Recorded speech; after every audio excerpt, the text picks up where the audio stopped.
Well, listen, perfect timing because whenever it needs to be found out how cool something is, the right woman is on the phone. Trysta Krick back with us, joining us now on the West Her Hotline. Is going to a World Series game in Toronto just as cool no matter who they play? Yes. Yeah, I think so. Okay. Why not? And it doesn't really matter that hypothetical because you're going to go see Shohei Ohtani. So there's that's that. going to be really, really cool. It's going to be, you can see history. This guy, every time he steps out on a baseball field, seems to do something that we've never seen before. So. Oh, I got him going 3 for 22 in this series. Yeah. Well, wasn't he kind of on his way to that before the masterpiece in Game 4? Like he wasn't doing anything until they gave him the ball. that turned him on, I guess. Yeah, I guess so. It was a bit of a slump buster, that giving him the ball thing. That apparently worked. Yeah. How are you, Trysta? Well, the weather is phenomenal. We have NBA games here on NBC for the first time since I was a child. I'm very excited about that. Been traveling a lot. It's phenomenal. It's great. The only thing is that my Audi's been in the shop for about a month, and I'm driving my mom's 2003 Dodge Neon. So if you hear it rattling, that's why. That's the sound of. You mean you can't fix cars with all your handiwork in other areas? Not yet. Boy, a month. That is tough. And the bumper is what we need, and it's on back order indefinitely from Germany. So we don't know how long the Neon is in play for. Anyway, that's tough. So you're in Oregon at the moment? I'm in Oregon at the moment. Okay. Just went to Connecticut last weekend, not like a couple days ago, but the weekend before that, did fantasy football pregame with Matthew Berry. 2-hour show. I think I did pretty well. Awesome. I'll be back in November, so. How much of an adjustment will it be for you to remember to go to NBC to find basketball games? None. I've been stalking NBC since 2021 when I thought that they would get basketball. I was hoping that someone would lose their rights and there would be a wide open space for new talent to come in. And so strategically, I was sort of trying to get in bed with them since then, and somehow it worked a little bit. You know, you asked that question. I don't even think it matters anymore. On my TV, it'll just I don't think it even cares what channel something's on. It'll just be like sports, and then there it'll be Rockets and somebody. It's just I get into trouble looking sometimes for hockey games because there's NHL Network on my one streamer, and I get a couple of regional sports networks that carry games, including the Sabres games. But then if it's ESPN Plus, that's there, and that's a whole different app. And then sometimes there's an Amazon Prime game or something like. I often find myself looking at the schedule going, where's the only game I really want is the one that I can't find. Where is it? But I'm also old. Yeah, that's true. You probably have cable as well. No, I don't. I've been all streamed since the pandemic. Believe it or not. Yeah, I was on the front end of cord cutting, I would say. Trysta, I like you with Costos, and I know fun timing because you tweeted like 5 minutes ago a clip of the two of you talking about the AFC hierarchy. Yes. I can't believe he said that. All it took is a few games of Shane Steichen and Daniel Jones looking competent and Jonathan Taylor running all over everybody and to besmirch the Buffalo Bills. I just couldn't let it stand. Well, everyone here appreciates this. I've not seen this clip, but we know Nick is somewhat well known here for no coach and quarterback combo that didn't get to a Super Bowl within the first 5 years ever did. Like someone doesn't last long enough to have that happen after 5 years, and he has said that on our show, and he has said that numerous times. So, some pushback, I'm sure Bills fans appreciated. Yeah, and he's very much hates Sean McDermott, which I feel like is a bit unwarranted. And I think no matter what, at the end of the day, this is a team that's defense gets right. And the injuries are, guys are going to get healthy. Yes, maybe his point about your linebackers being a little undersized, maybe that's fair. But I think that what has been seen from the Bills year after year is regardless who's out there on the field, guys step up defensively when it matters. And I think you're starting slow. This is like a slow start to a season, and I think you're going to figure it out. Well, I hope so. We talk about this every day pretty much, and for years they've had these 2-game losing streaks where kind of, I'm not sure, I don't want to say people panic necessarily, but what's, is this going to turn bad or are we fine? And Bulldog and I are different on this, Trysta, with them, because I think like the defense is pretty much the whole story. I recognize some of their imperfections on offense, but I think it's like in terms of how the seasons end and, these games, I guess this last game was pretty much both. But I just feel like they're pretty vulnerable on defense. And I don't think of an Allen run offense as that. I just feel like they're more solid on that side. It's more important to be. So maybe like there's sort of a different standard offense versus defense. But that's how I look at it. And Chris is different. Yeah, that's right. I think you got to make a call to try to get Trey Hendrickson or something like that, and maybe things change. Getting pressure on a quarterback fixes a lot of other issues and on the back end. Well, the reason I feel differently is because it's football, Trysta. You know this. Everyone knows this who talks about the sport for a living. Like, everything can be true, right? So there's validity, certainly, to the defense failing them. But I lost games here scoring 20 points and 14 points. And I didn't lose by a lot. Like 23-20 and 24-14 are my scores. So what am I doing exactly that's so bad on defense, losing like that? My offense is what has cost me those 2 games. And furthermore, I think these seasons that have ended, the Bills have had the ball in their hands both times, the last 2 times against the Chiefs, with a chance to go ahead around the 2-minute warning or later with a touchdown and failed. So I know defense is not been great, and that's McDermott's calling card. I just think a lot of the rage about it and the blame that it takes all traces back to 13 seconds. He failed that test, and therefore everything else for some people is always going to be an F.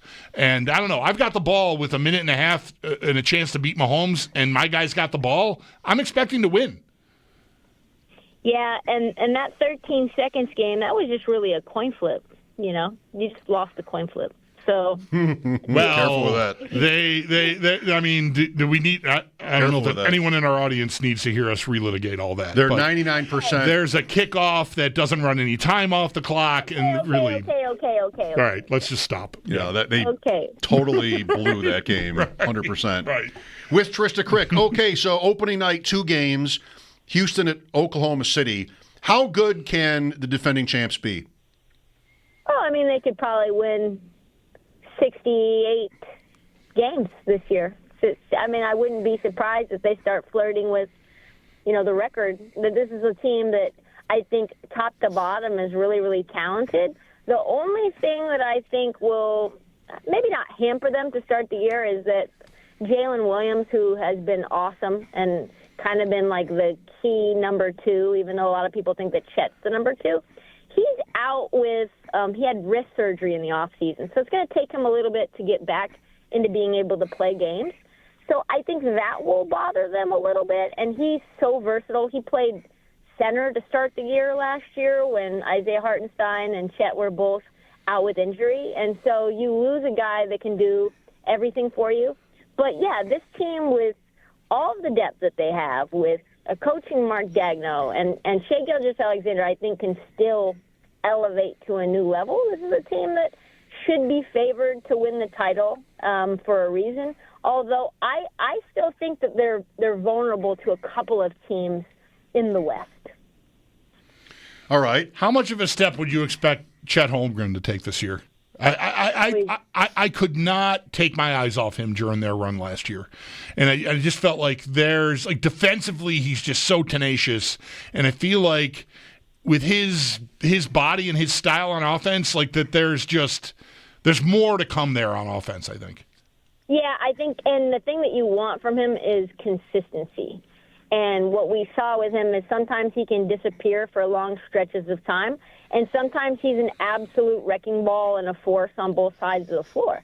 So what you want from Chet is for him to take another leap to be the guy that if Shea doesn't have it going or if he's getting blitzed or trapped, that he can take over and be in the wake of Jalen Williams being injured, that next guy. But also in the postseason, he's got to do more. He had some great games and he had some real stinkers. So I think consistency is the thing that I want to see most from Chet, and I want to see consistency in his three-point shooting as well. What are a couple of your favorite futures, Trysta? I like Denver, man. I really like Denver. I thought I saw them at 6-1, shop around at the book. And this is a team that took Oklahoma City 7 games and probably should have won Game 5. And they melted in the sun. They were up double digits close to the end of the game. And Shea obviously turned it on, and there was a lot of stuff that went on during that game, but it probably shouldn't even gone to 7. And you add Cam Johnson. Cam Johnson is going to really transform how this offense looks in a great, unique way where there's going to be almost a difficulty solving them offensively. He's going to be able to, cut without the ball. He's an excellent passer. He's obviously a good three-point shooter, good defender. But I think it's going to open things up for Jokic and a bunch of perimeter guys to get open looks. And then defensively, they're going to be better, and they're going to be deeper. You add Bruce Brown back into the mix. You get a backup center in Jonas Valanciunas. You end up getting Tim Hardaway Jr. as well to give you some bench scoring. This team's just a lot deeper. So I really like Denver. And then we were talking about leading scorer in the NBA futures market today on NBC, me and Drew Dinsick. And I think Luka's probably the best bet because his usage rate's going to be out of control. He obviously has his revenge body. But LeBron's going to be out until probably December, and so he's going to need to shoulder the scoring load in ways that Shea did when Chet was out most of the beginning of last season, where he was averaging 35, 36 per game until Chet came back. Then he ends up averaging, 30 and a half or 32 and a half at the end of the year. So I think Luka at plus 295 is probably the best bet on the board there. I really like that revenge body made it into the show today. Oh, baby. That is really good. One last big one for you, Trysta, before you go. Ottawa plus 110 on the money line tonight against Edmonton. Thoughts? TK Pucks, we gotta get to the Stanley Cup before TK Pucks. It's a long ways away. You're hibernating. It's a long ways away, All right, Trysta. Well, no, I got one. What are you watching? I'm to the part of my year here where the basement bike is more in play because the weather's changing. I'm not golfing. I'm not riding a bike outside. So I'm 90 minutes to 2 hours a day in the basement. I just finished up Task on Mask. Good, because I just started the first episode last night. Dude, buckle up. Good? It's so good. Yeah, slow burn. Don't get impatient. It's really good. Loved it. Have not, because Slow Horses is something that is moved over into Watch with My Wife territory, and we haven't found the time yet. Have you dived in on any of that yet, the new season of that? I have. It's so good. Slow Horses is so good. I also started watching the latest season of The Diplomat with Kerry Russell. Yes. You guys know how good Kerry Russell is when she's in a political role, when she was I didn't know the new season of that was out, so thank you for that. I'll get right to that. Yeah. So I'm watching that. Only Murders in the Building, watching that, and just started Task. So those are your two tasks, are those two new series. Right. Only Murders is the only one I can contribute to here, having watched that. What I'm doing now is I found this movie podcast I like, and I'm sort of rewatching old movies while listening to commentary. So it's not there's no Kerry Russell. Or anything, but The Verdict. Boring. The Verdict is one of my all-time favorite movies, and I watched that after listening to these podcasts are twice as long as the movies, right? And sort of backstory, pre-production, actors who turn down the roles. That actually sounds okay. You'd have to really be into a show or a movie in order to know that much about it. Yeah, like The Natural. I told Bulldog a couple things about The Natural. They were kind of, good trivia. The show that's really good actually is The Rainmaker. It's a redo of the one with Matt Damon and Danny DeVito. And so if you've seen that movie, they made it into a series, which is a hotshot lawyer takes on an insurance company for a negligence case. Very, very good. Tough this time of year with all the curling. There are 5 slams.